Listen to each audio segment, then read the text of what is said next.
रूही ने पकड़ा स्पर्श को रंगे हाथों और रूही के सामने आई स्पर्श की पूरी सच्चाई। तो रूही ने पुलिस के सामने दे दिया पूरा सबूत और स्पर्श का खेल हुआ खत्म और नाहर को छोड़ दिया पुलिस ने। रूही और नाहर एक बार फिर से हुए एक। तो जब यहाँ पे रूही देखती है कि जरूर कुछ तो गड़बड़ है और ये स्पर्श कुछ तो छुपा रहा है, इसीलिए अब रूही स्पर्श का पीछा करती है और रूही छुपकर स्पर्श को देखती है। तो रूही देखती है कि स्पर्श किसी से बात कर रहा है और इसके बाद जब रूही मौके का फायदा उठाकर स्पर्श का फोन चेक करती है तो रूही को पता चल जाता है कि स्पर्श तो उसी वार्ड बॉय से बात कर रहा है जिसने कि मुझसे घर पर बदसलूकी की थी और जिसने मुझे मारने की भी कोशिश की थी और वह वहां से भाग गया था। इसके बाद यहाँ पे रूही को शक हो जाता है कि जरूर कुछ तो गड़बड़ है और स्पर्श ने ही कुछ तो किया है और कहीं स्पर्श ने ही पैसे देकर उस वार्ड बॉय को वहां से नहीं हटवाया हो और कहीं स्पर्श ही तो वह शख्स नहीं है जिसने नाहर जी को फंसाया है ताकि वह मुझे पा सके। तो अब यहाँ पे रूही सच का पता लगाने के लिए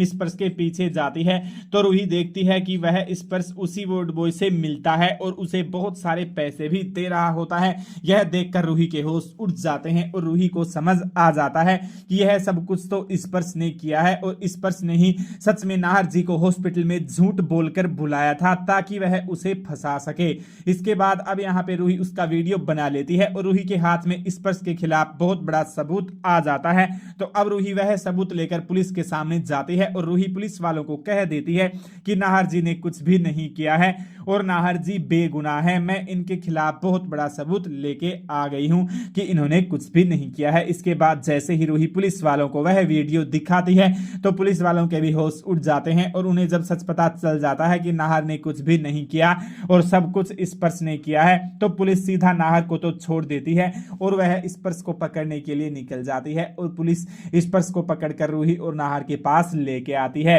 और यहाँ पे पुलिस स्पर्श को कह देती है कि तुम्हें अब सब कुछ सच बताना होगा, अब तुम्हारा खेल खत्म हो गया है। जिसके बाद स्पर्श भी देख लेता है कि अब वह नहीं बच सकता तो यहाँ पर स्पर्श सब कुछ सच सच बता देता है और यह सुनकर सभी घर वालों के होश उड़ जाते हैं और दादी का भी सपना ही टूट जाता है कि वह एक बार फिर से रूही को इस घर से और नाहर की जिंदगी से दूर नहीं कर पाई और फिर से रूही और नाहर एक हो जाते हैं। रूही नाहर को गले लगा लेती है और यहाँ पे नाहर भी रूही को कह देता है कि रूही, मैंने बहुत बार कोशिश की कि मैं तुम्हें अपने दिल की बात बता सकूं लेकिन मैं ऐसा नहीं कर पाया, मुझे माफ कर देना। और यहाँ पे अब रूही और नाहर एक बार फिर से एक हो जाते हैं लेकिन यह देखकर दादी का दिल ही टूट जाता है और दादी बहुत दुखी हो जाती है। तो क्या दादी फिर से रूही और नाहर को अलग करने के लिए कोई नई चाल चलेगी? लेकिन दूसरी ओर यहाँ पे अब स्पर्श पुलिस के साथ मिलकर एक बहुत बड़ा गेम खेलने की तैयारी कर लेता है। स्पर्श पुलिस वाले का जानकार होता है और वह उस पुलिस वाले को कह देता है कि उसे फिर से नाहर को किसी झूठे सबूत में फंसाना होगा